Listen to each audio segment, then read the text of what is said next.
Hi everyone, কেমন আছো সবাই? আশা করি সবাই ভালো আছো। তবে তোমরা তো জানো যে কাল সরস্বতী পুজো। তো সরস্বতী পূজার জন্য যে টুকটাক কাজগুলো বাকি ছিল এগুলোর জন্য আজকে আমরা সবাই তাড়াতাড়ি চলে এসলাম স্কুলের মধ্যে আসার পরে যে একটু কাজগুলো ছিল এগুলো সব সেরে ফেললাম। তারপরে দিয়ে দুজন স্টাফে আনলো পুজোর বাসনগুলো।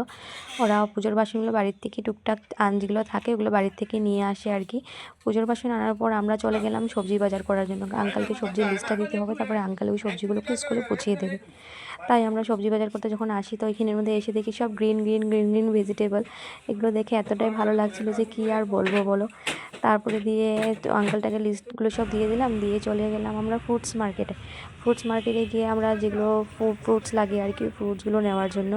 কিন্তু কি বলবো, আর ফ্রুটসগুলো দেখে কালারগুলো দেখে যা ভালো লাগছিলো। তারপরে এসে দেখলাম যে ডেকোরেশনওয়ালা স্কুলের মধ্যে ডেকোরেশন করতে এসে পড়েছে। ওদের সব জিনিসপত্র সব নিয়ে এসে পড়েছে ডেকোরেশনগুলো। তারপরে দিয়ে এদিকে দেখলাম যে ওদের ডেকোরেশন করতে করতে আমাদের সবজিগুলো এসে পড়েছে। আর তার আগে আমাদের কিছু কাজ বাকি ছিল আর কি নিচে। তো মিস হলো দেখছে যে কী সবজিগুলোকে মানে সাইড করে দিচ্ছে, কারণ কি কিছু সবজি তো আমি ধরতে পারবো না তাই। আর এদিকে যে দেখছো এখানের মধ্যে স্টুডেন্ট অ্যান্ড প্যারেন্টসদেরকে এখানের মধ্যে খাওয়ানো হবে আর কি। তারপরে চলে আসলাম সবজি কাটার জন্য আর কি। অ্যাকচুয়ালি আমি বাড়িতে কিন্তু একদমই সবজি কাটি না, তাই জিজ্ঞাসা করে করে আমি সবজি কাটছি যে কোন সবজিটা কীভাবে এরকম অ্যাকর্ডিং টু কাটা যায়। আর এদিকে আমরা কথা বলতে বলতে কাজগুলো শেষ করতে দেখি আলপনাটা একদম সুন্দর করে অলমোস্ট ডান হতেই চলেছে আর কি।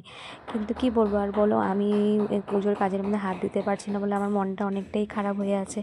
কিন্তু কি করা যায় বলো, এখন তো যেটা হওয়ার তো হবেই এটা। তাই আমি আর মনের মধ্যে একটু দুঃখ করে নিয়ে বসে আছি। ভিডিওটাকে বেশি লম্বা করলাম না আর কি।